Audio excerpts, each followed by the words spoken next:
quelle bénédiction d'être avec vous ce matin. Moi, j'ai pas vraiment besoin d'un micro, là, mais bon, c'est pour la forme quand même. Puis si vous dormez, ben là, ça vous réveille. Hein?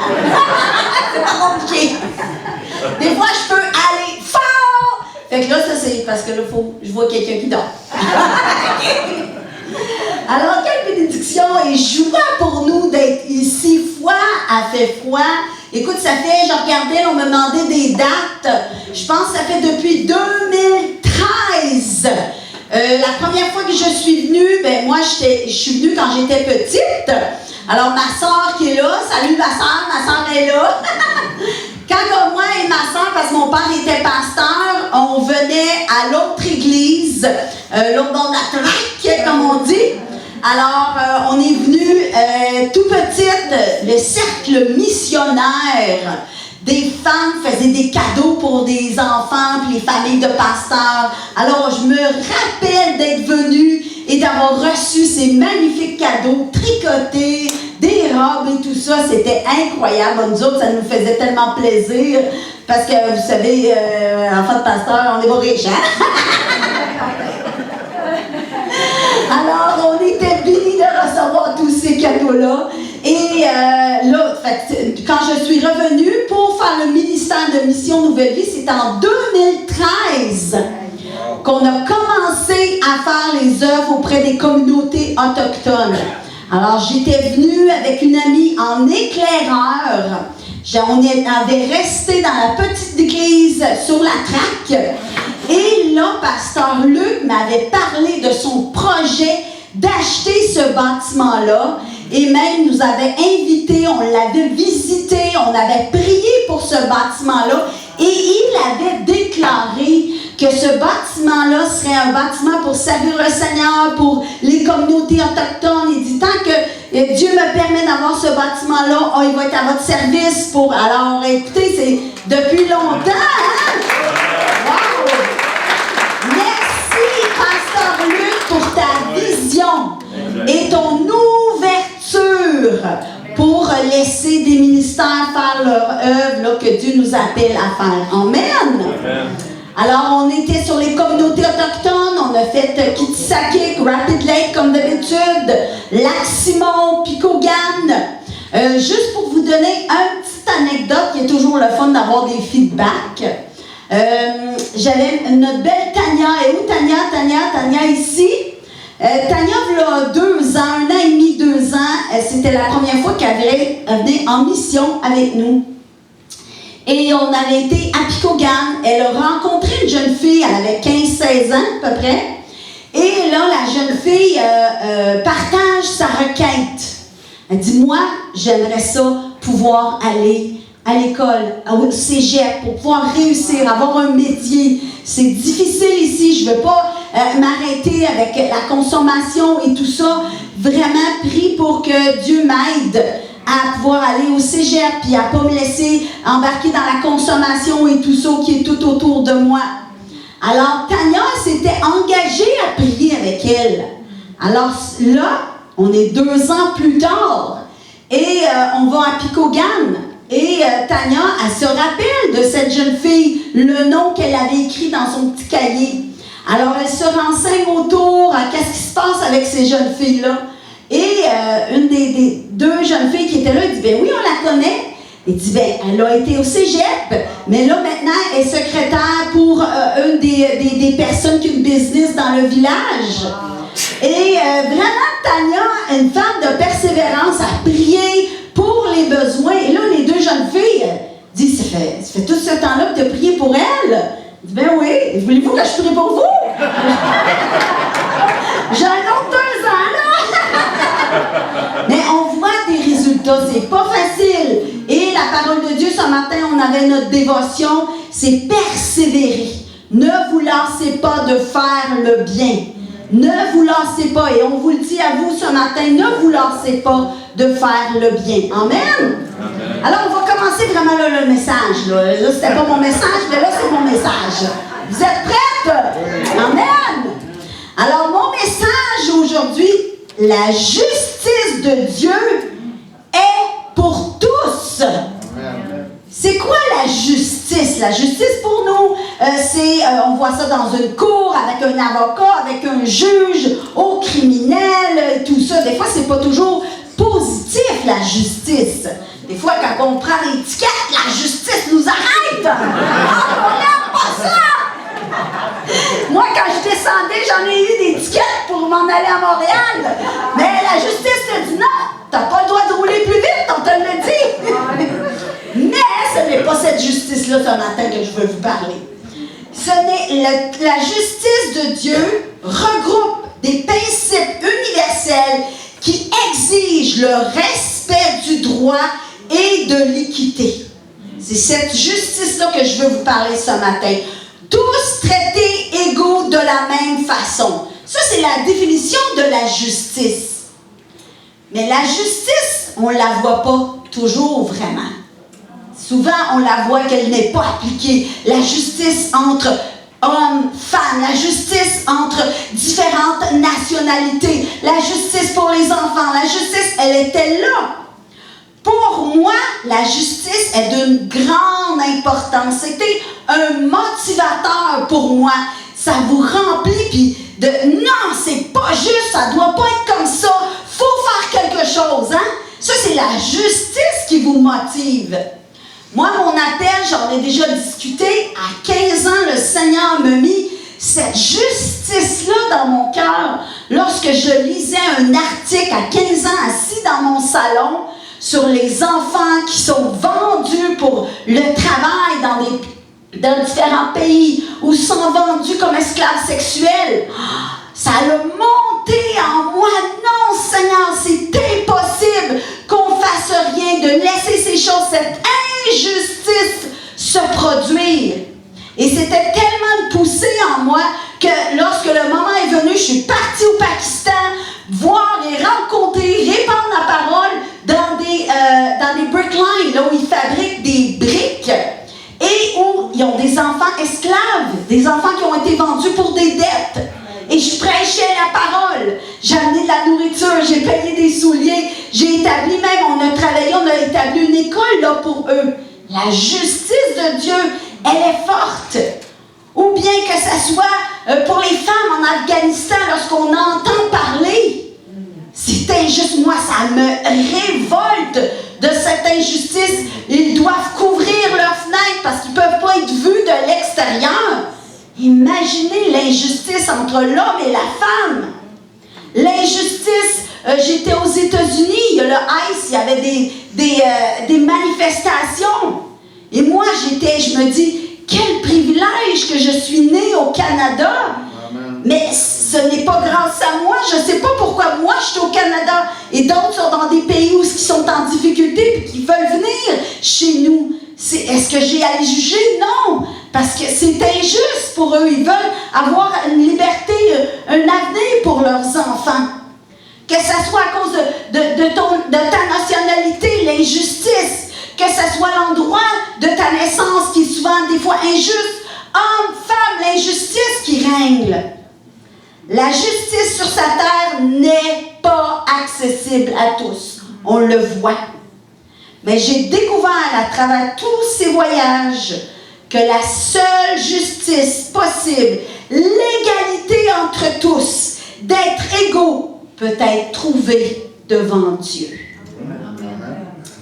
Pour Dieu, il n'y a aucune différence entre hommes, femmes, enfants, blancs, toutes sortes de nationalités. À ses yeux, tous sont précieux.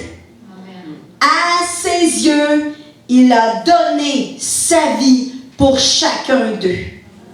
Aux yeux de Dieu, nous avons tous la même valeur. Amen. La seule justice qui est trouvée est en Dieu. Et elle est accessible à tous et pour tous. Wow! Amen. Elle est accessible à tous et pour tous.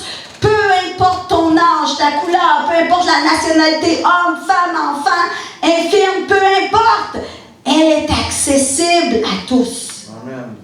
Ce passage a été écrit par Paul parce qu'il y avait de l'injustice dans l'Église à l'égard des non-juifs. Il y avait du racisme.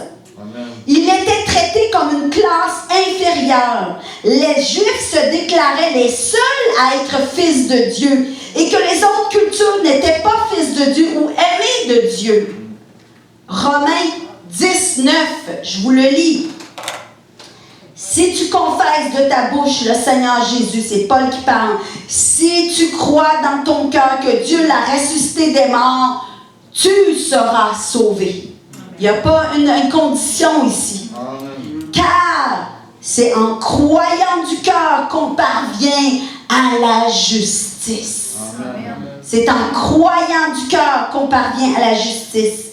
C'est en confessant de la bouche qu'on parvient au salut. Je continue selon ce que dit l'Écriture. Quiconque croit en lui ne sera pas confus. Il n'y a aucune différence, et Paul le dit, il n'y a aucune différence, en effet, entre Juifs, Grecs, puisqu'ils ont tous le même Seigneur, qui est riche pour tous ceux qui l'invoquent. Amen.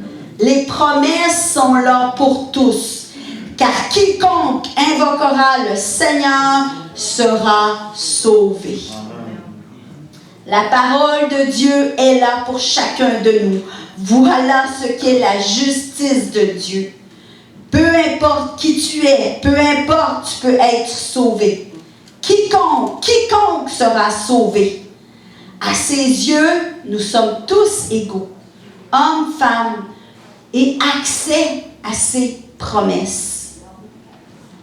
C'est facile à dire, mais la première difficulté que nous rencontrons à la justice, ce n'est pas la valeur qu'on a aux yeux des autres. Parce qu'il y a toujours des gens qui veulent que tu n'aies pas accès à cette justice, à son amour, à l'égalité. Il y en a des gens autour de nous. Ce que les autres pensent, les limites qu'ils veulent t'imposer, ne peuvent t'empêcher d'avoir accès à Dieu pour toi. Ça, sache-le. Peu importe ce que disent les voisins autour de toi. Regarde, t'es qui toi? Non. Dieu dit, tu as accès à ma justice. Tu as accès à mes promesses. Peu importe ce que disent les gens. Je le sais, moi, personnellement. Beaucoup de gens voulaient me mettre, et encore aujourd'hui, des limites. Parce que je suis une femme.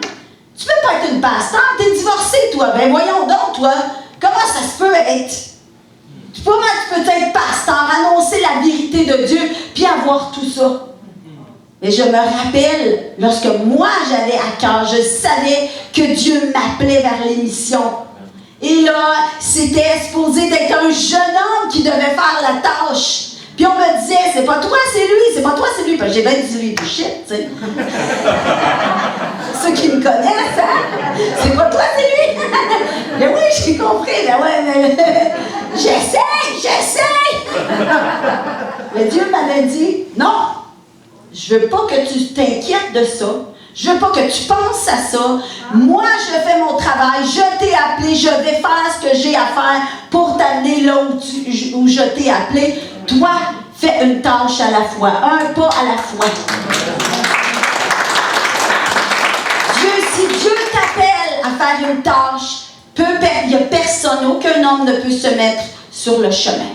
Mais ce n'est pas à toi à ouvrir les portes. Dieu va les ouvrir pour toi. Toi, garde les yeux fixés sur ton roi des rois, sur ton Seigneur des seigneurs, sachant la promesse qu'il t'a donnée. Alors, peu importe ce que les autres pensent, la justice de Dieu, tu peux y avoir accès. Le plus gros problème n'est pas non plus la valeur que tu as aux yeux de Dieu. Parce que sa parole ne ment pas. Tous ont accès au salut, à une vie en abondance, à sa grâce, à ses promesses. Et même dans la parole de Dieu de Saul, qui respirait le meurtre et la haine, comment lui peut-il avoir accès à la justice de Dieu? Qui avait approuvé le meurtre d'Étienne, cet homme Étienne qui travaillait pour les démunis, qui a été lapidé de façon, une mort horrible. La première fois qu'on parle de Saul dans la parole de Dieu, il tient les manteaux de ceux qui sont en train de tuer Étienne. d'approuver, ça dit, il approuvait le meurtre. Comment on peut voir de nos yeux, c'est pas possible, cet homme-là, il n'a pas accès, lui, c'est un meurtrier. Ce jeune homme troublé, rempli de colère, un jeune homme qui s'étonnait avec des gens de haine, qui tuait des gens et causait du trouble dans la ville. Acte 9, aux yeux des hommes, voici ce qui est dit de Saul. Saul respirait encore la menace et le meurtre. Wow! Quand même, c'est violent, là. Contre les disciples du Seigneur. Honnêtement, là, moi, je dis non. Là, lui, là, non. Il n'a pas accès à la justice de Dieu, au pardon, à la grâce, aux promesses. Non. Même aux yeux de l'Église, voici ce qui est dit de lui, Ananias. Seigneur, j'ai entendu beaucoup de gens parler de cet homme. Je sais tout le mal qu'il a fait à tes disciples, à mes amis. Il a fait du mal à mes amis. Il ne mérite pas la justice. Ça, nous, on l'aurait tous dit, hein? Il fait mal à mon ami, tant pis pour lui, hein? Non, il a fait du mal à tes disciples. Les gens avaient peur de lui, de sa violence, de sa colère. Personne n'osait se mettre devant cet homme parce qu'il avait la capacité de faire beaucoup de mal. On en connaît des gens comme ça. On en connaît des gens pleins de violence. Et on les regarde et on dit non, pour lui, la justice de Dieu n'est pas accessible. Mais regardez ce que Dieu pense de Saul. Moi, je ne reviens pas là qui pense ça. 15-16, mais le Seigneur dit à Ananias, voici ce que Dieu pense de Saul le meurtrier. Va trouver cet homme, je l'ai choisi, je vais me servir de lui. Comment est-ce possible? Je vais me servir de lui. Il fera connaître mon nom au peuple étranger, à leur roi aussi au peuple d'Israël. Je lui montrerai moi-même tout ce qu'il doit souffrir à cause de mon nom. À nos yeux, cet homme ne mérite pas d'être choisi, d'être appelé. Comment est-ce possible? Un meurtrier n'a aucune valeur. Mais il n'a aucun accès à la justice de Dieu. Mais Dieu est venu pardonner, sauver cet homme meurtrier. La plus grande difficulté à la justice de Dieu n'est pas la valeur que tu as aux yeux des autres ou aux yeux de Dieu, parce que Dieu t'estime, il y a un appel sur toi ici, il t'a choisi, il t'a appelé. Mais la plus grande difficulté est la valeur que tu as à tes propres yeux. Souvent, des fois, notre plus grand ennemi, c'est nous-mêmes. La parole de Dieu est là. Tu as accès à toutes les promesses, à toute la grâce qui est là. Mais la plus grande difficulté, c'est nous-mêmes. On ne croit pas que c'est possible pour nous. Romains 19, car c'est en croyant du cœur. Tu dois croire que tu as accès à ces promesses-là. Tu dois croire que c'est pour toi. Tu dois croire, saisir que oui, je suis pécheur, je suis meurtrier comme Saul. Et je dois avoir accès parce que lorsque Saul, Ananias a été prié pour lui, il a fallu qu'il y ait des écailles ont tombé de ses yeux pour voir que lui aussi avait accès à la justice de Dieu. Reconnaître Jésus comme Seigneur et Sauveur. Romains 19, car c'est en croyant du cœur qu'on parvient à la justice. C'est en croyant du cœur qu'on parvient à la justice. C'est en confessant de la bouche qu'on parvient au salut. Selon ce que dit l'Écriture, quiconque croit en lui ne sera point confus. C'est toi qui dois croire. Mais nous ne croyons pas que nous avons accès à cette justice. Moi, vraiment, lorsque on a fait une formation pour être un leader de Mission Nouvelle Vie et j'envoyais des invitations, c'était sur invitation, et j'ai eu plusieurs retours qui m'ont dit « T'es sûr que c'est moi que tu parles? Tu vois ça en moi? Moi? » C'est la même chose pour Jésus. Hein? Il nous envoie des invitations, on y répond « T'es sûr que c'est moi que tu parles? » Nous ne croyons pas que nous avons accès à cette justice. Nous ne croyons pas que nous avons cette valeur aux yeux de Dieu.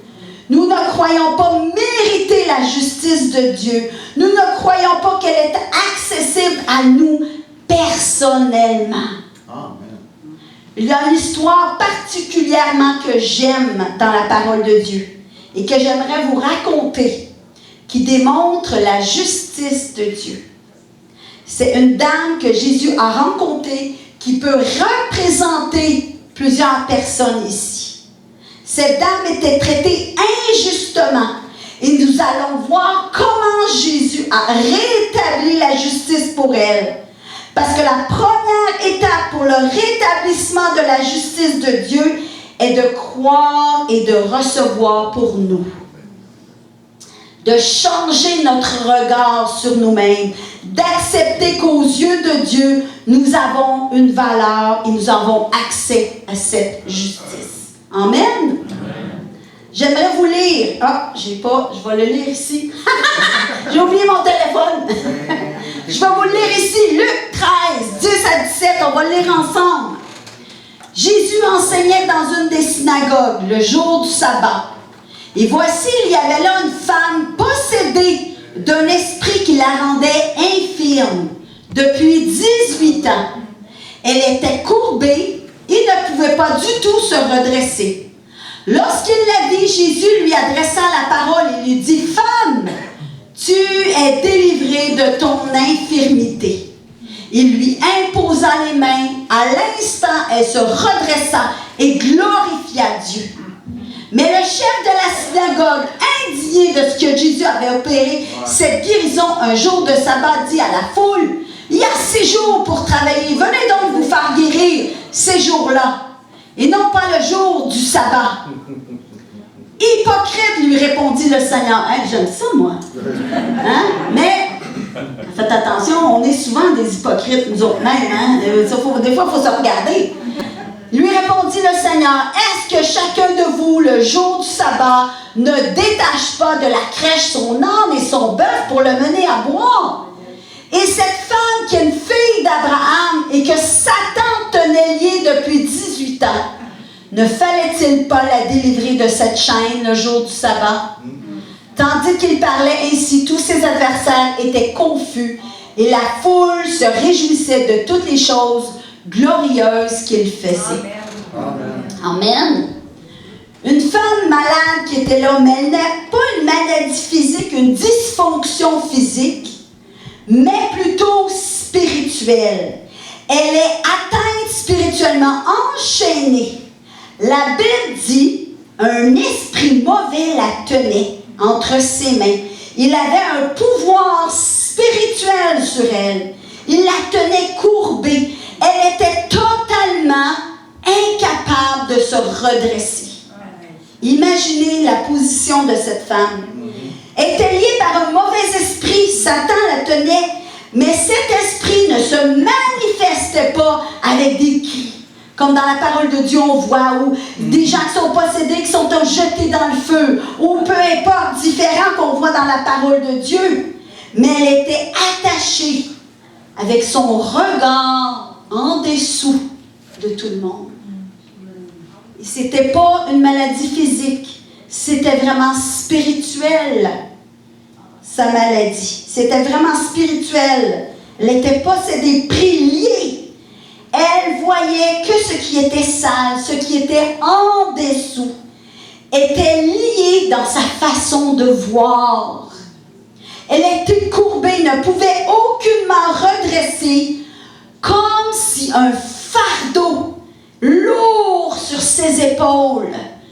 Elle portait un fardeau lourd sur ses épaules, une chaîne qui la tenait courbée, toujours en dessous de tous les gens. Cette chaîne est apparue, voilà, 18 ans. Alors, il y a peut-être eu un événement qui a marqué cette dame. Voilà 18 ans qu'elle regarde ses pieds. Elle regarde vers ce qui est sale, en bas, en dessous de tout le monde, portant un fardeau trop lourd pour se redresser. Un événement a marqué sa vie, a changé son regard. Un poids lourd a été déposé sur ses épaules. Voilà 18 ans maintenant qu'elle le porte. Elle est liée et ne peut regarder vers le haut ou lever les mains vers le ciel. Parce que cette dame, elle est croyante. Elle est à l'église, elle fréquente le temple. Elle entend régulièrement la parole de Dieu. Mais elle ne croit pas dans son cœur que la justice de Dieu est pour elle. Le regard qu'elle a d'elle-même lui empêche d'avoir accès à ce que Dieu a pour elle. Et voilà 18 ans qu'elle porte ce fardeau sur ses épaules. Cette chaîne qui la garde captive. Cette femme, peut-être, voilà 18 ans, a été liée par un lien de honte. Le geste, le péché qu'elle a commis.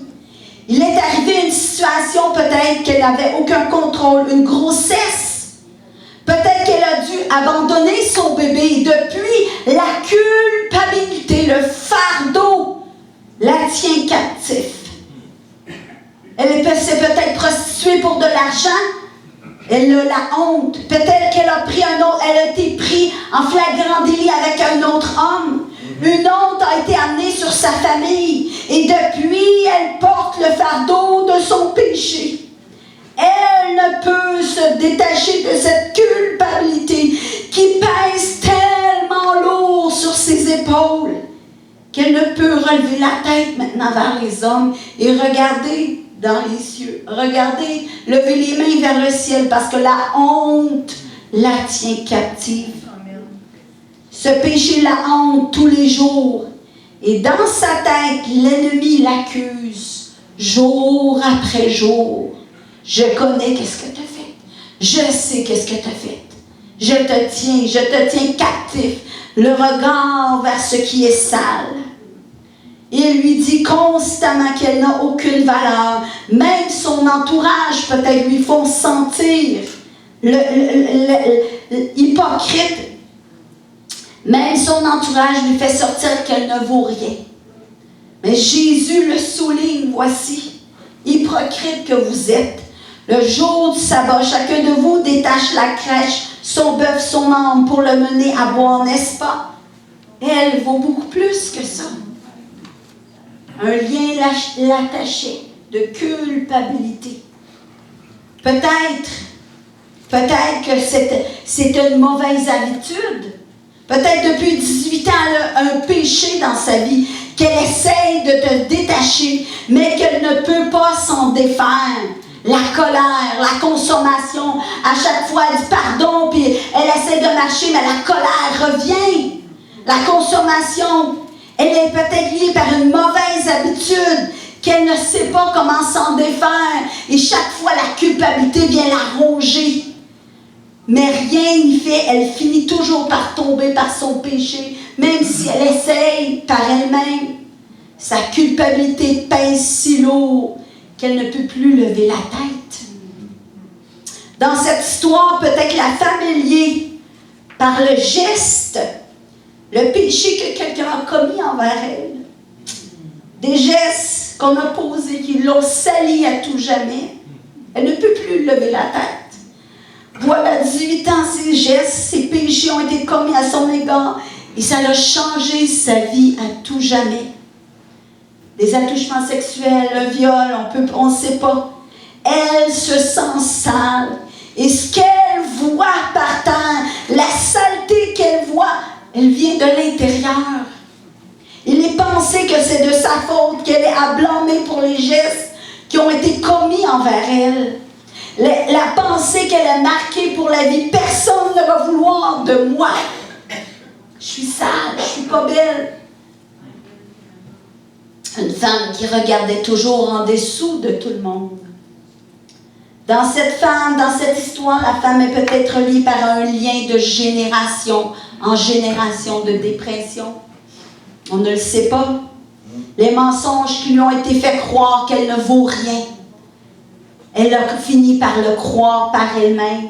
Les mauvaises paroles négatives ont rentré en elle et l'ont attachée, liée à ne plus avancer, à ne plus regarder vers les autres. Parce qu'elle croit ce que les mensonges qui ont été dits à son égard. Elle a grandi et les mensonges ont entré en elle et sont devenus une réalité physique. Notez que la tradition voulait la garder liée. Le religieux voulait qu'elle demeure dans cet état, en bas, en dessous de tous. Qui elle est présentement aujourd'hui, cette femme peut représenter beaucoup de nous. Nous sommes peut-être droits physiquement, mais à l'intérieur, nous sommes courbés émotionnellement. Émotionnellement, nous sommes attachés. Impossible de se relever. Impossible. Je ne peux pas lever les yeux vers le ciel. J'ai ça, j'ai ça, j'ai ça, j'ai ça. Je suis ça, je suis ça. Je ne peux pas glorifier Dieu. Une femme, un homme lié par un péché, consommation, peu importe, des gestes vils. Et ce que vous regardez, c'est de la saleté. Vous n'avez aucune possibilité de lever les yeux vers le ciel parce que vous êtes liés. Dieu ça vous empêche d'avoir accès aux promesses de Dieu. Mais voici la justice de Dieu. La réaction de Jésus, Fils de Dieu, qui donne l'accès à la justice pour tous.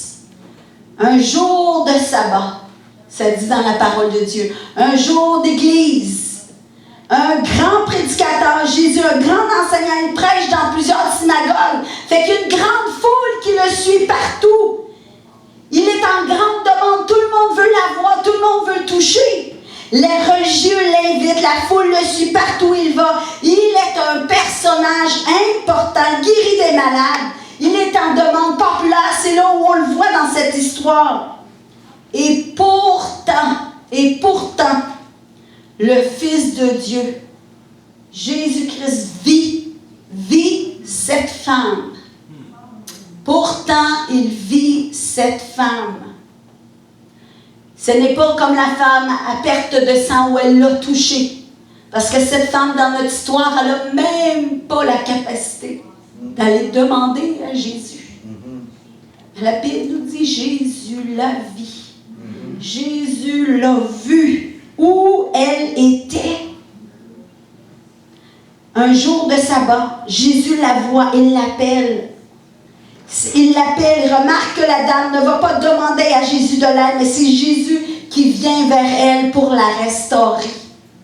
Voilà l'amour de Dieu pour elle, pour nous. Il la voit, il l'appelle, elle, cette fille, peu importante sa condition, ses gestes commis, peu importe. Il la voit, il l'appelle et il déclare sur sa vie. Ce matin, il te voit et il déclare sur ta vie maintenant. Tu entends ma voix, il dit, il déclare sur ta vie, tu es délivré. Tu es délivré ce matin, tu es délivré. Peu importe qui tu es, Dieu déclare, tu es délivré. Je te vois ce matin. Tu as accès à ma justice. Tu es bienvenu près de moi, tu as accès à mes promesses, à mon pardon, à mon amour. Je te vois. Et tu es délivré de toute chaîne qui te tient captif.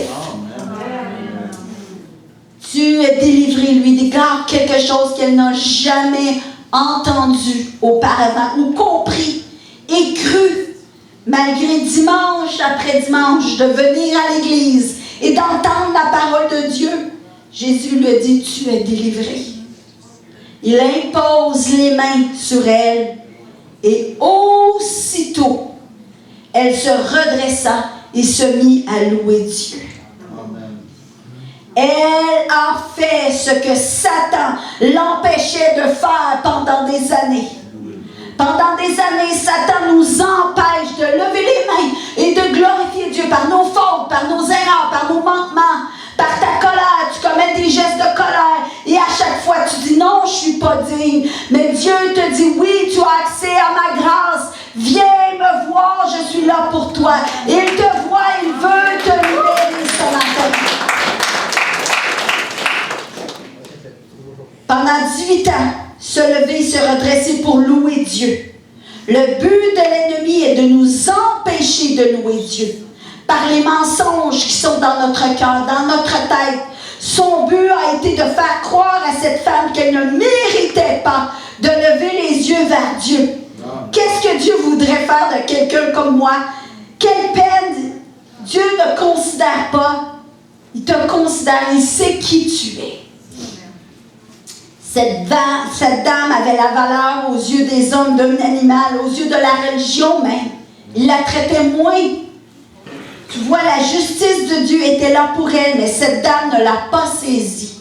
Elle croyait que c'était inaccessible pour sa condition, pour elle-même. C'était pas possible, moi qui suis, que j'ai fait tel geste. Mais Jésus l'a appelé touché, comme il veut le faire ce matin pour chacun d'entre nous. Amen. La justice de Dieu accessible pour nous, pour chacun d'entre nous. Elle se redressa et se mit à louer Dieu. Maintenant, entend la voix de Satan et sa réaction. Mais le chef de la synagogue, le religieux, était fâché, indigné de ce que Jésus avait accompli une guérison le jour du sabbat. Il s'adressa alors à la foule et dit, il y a 6 jours pendant lesquels on peut travailler. Venez donc vous faire guérir ces jours-là, non le jour du sabbat. Satan utilise de faux raisonnements pour te priver de cette relation avec Dieu. Des mensonges que tu ne mérites pas l'amour, que tu es sale, tu es bon à rien. Satan ne veut pas voir te redresser, louer Dieu. Et ici, Satan utilise un commandement biblique. Il utilise la parole de Dieu pour nous empêcher d'avoir accès à ses promesses, nous empêcher d'avoir accès à la justice de Dieu. Ne vous trompez pas, Satan connaît la Bible et il l'utilise. Satan utilise la parole pour nous condamner, nous empêcher de nous redresser et louer Dieu. Seigneur lui répondit en ces mots, hypocrite que vous êtes. Le jour du sabbat, chacun de vous détache de sa grèche son bœuf, son âne pour le mener boire, n'est-ce pas? La parole de Dieu n'a pas été écrite pour être une excuse à ne pas faire le bien. La parole de Dieu n'a pas été écrite pour être une excuse pour ne pas faire le bien. Moi, je me souviens quand j'étais jeune, puis le dimanche, j'avais tondu le gazon chez le voisin. Mais là, on m'a dit, ben non, c'est le sabbat, il ne faut pas que tu fasses ça. La parole de Dieu, ça c'était mon père, ma mère l'avait chicané. Je le souviens. Mon père avait fait une remarque, la vieille garde, et là, ma mère, elle l'avait ramassé. Et oui, on se fait ramasser des fois tout le monde. Hein? Satan ne veut pas nous voir. Satan utilise la parole pour nous condamner. La parole de Dieu n'a pas été écrite pour être une excuse pour ne pas faire le bien. Jésus a résumé la parole de Dieu. Aime de tout ton cœur, aime Dieu de tout ton cœur et ton prochain comme toi-même. Mais les religieux utilisent la parole pour ne pas exercer le bien. Et Jésus les reprend sévèrement. Sévèrement, hypocrite. Tu ne peux pas traiter les gens moins que des animaux. Tu fais ça le dimanche, mais tu ne peux pas prendre soin des gens le dimanche. Hypocrite. La parole de Dieu n'est pas une excuse pour ne pas faire le bien. Mais Jésus est venu pour rétablir toutes choses. Et pour cette femme, il est venu pour établir la justice de Dieu. Elle est là tous égaux aux femmes, hommes, peu importe la couleur, peu importe ta nationalité. À ses yeux, vous êtes tous sa création, fait par lui. Amen. Fait par lui. Amen. Et mon équipe le sait, lorsque je raconte l'histoire de la création, Dieu a fait les hommes et les femmes, et qu'est-ce qu'il a dit? Ah, que c'est bon! Que c'est bon! Dieu vous a créé pour être bon. Il est revenu pour rétablir la justice. Et lorsque Dieu a créé l'homme et la femme, l'ennemi est venu pour salir ce que Dieu a créé de bon. Et Dieu a envoyé son Fils pour rétablir ce qu'il avait fait de bon. Et maintenant, nous sommes déclarés bons. Peut-être que ta femme dit le contraire, mais c'est pas grave. Dieu l'a dit. Laisse faire les autres. Non. Écoute ta femme quand même. Romains 5, 18.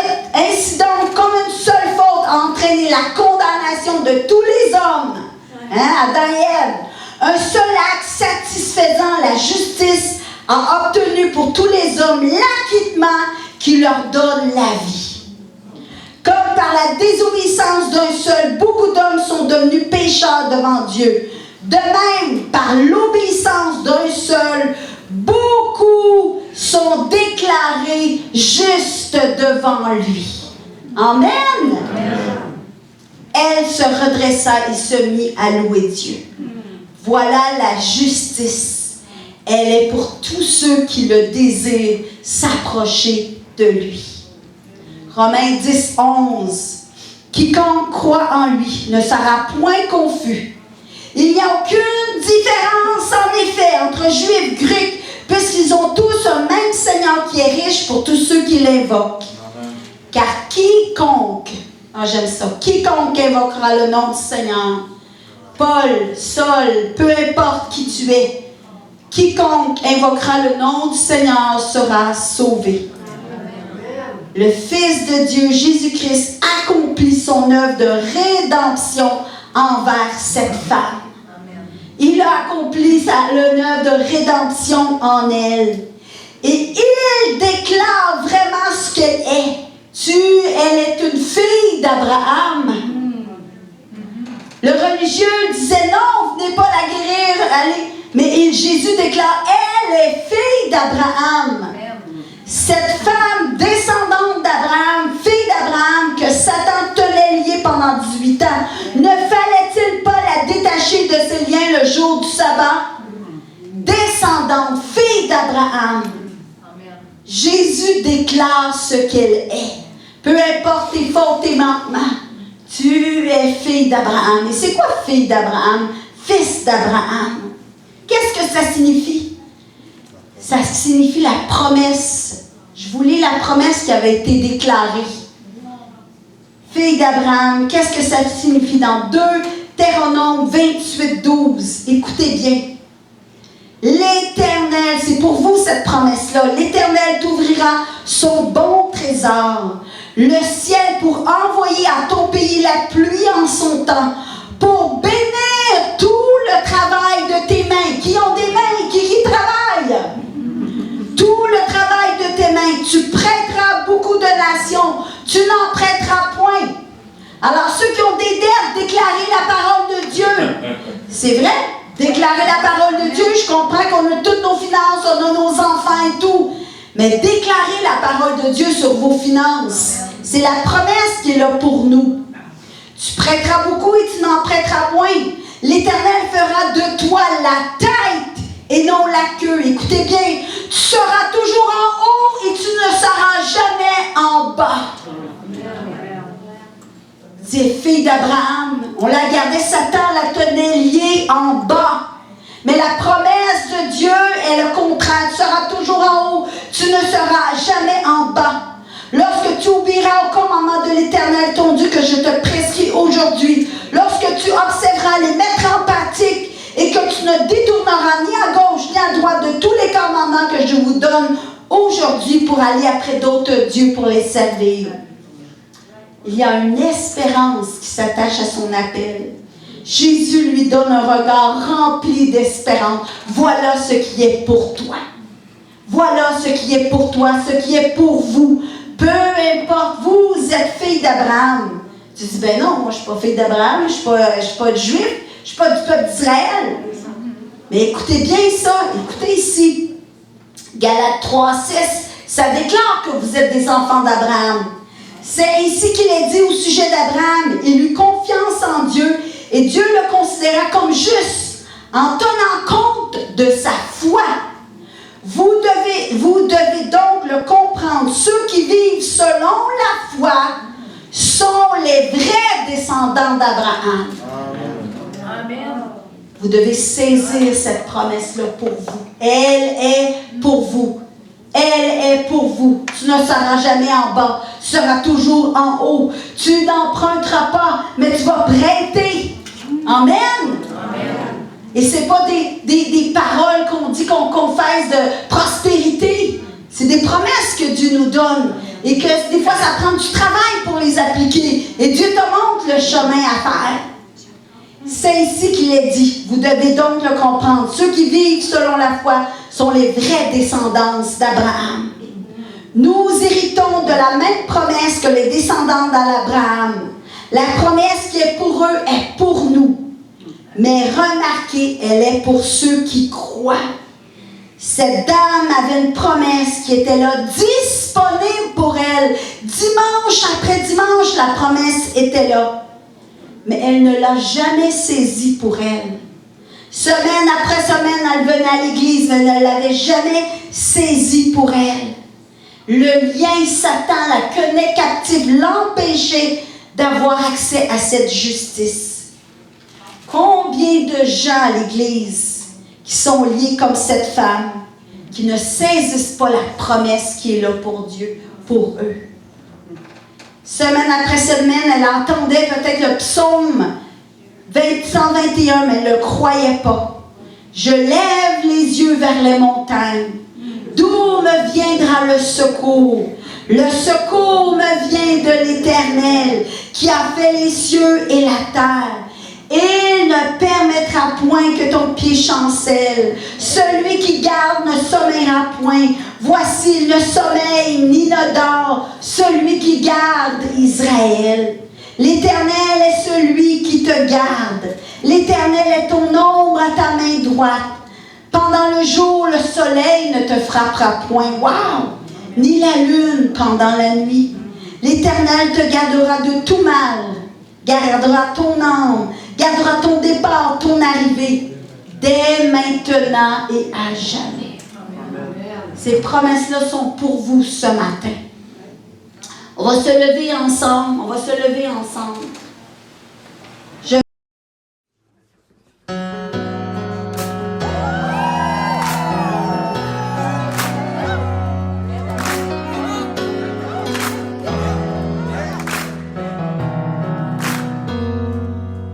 Tant cherché à mériter ton compte amour par mes efforts. J'ai souvent cru l'avoir perdu par mes erreurs et par mes torts. Mais tu n'es pas un homme pour oublier. Ton alliance demeure à jamais, car en toi je suis aimé. Et nul ne peut me condamner.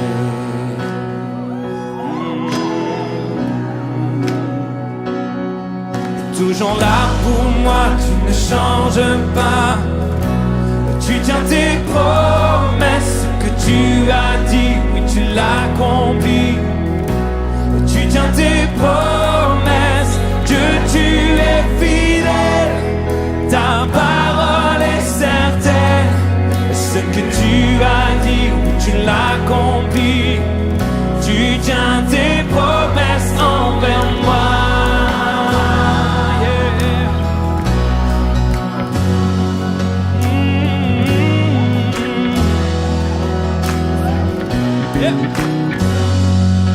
Si devant moi les murs se dressent et que la peur vient m'accabler, devant la mer dans la détresse, la route vient se refermer. Mais tu ouvres un chemin dans le désert, tu jettes la montagne à la mer, car tu es à mes côtés. Non, rien ne pourra m'arrêter. Oh, non, rien ne pourra m'arrêter.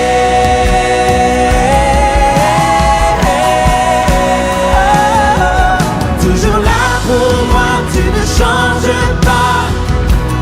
Tu tiens tes promesses, ce que tu as dit, tu l'accomplis. Tu tiens tes promesses, Dieu tu es fidèle. Ta parole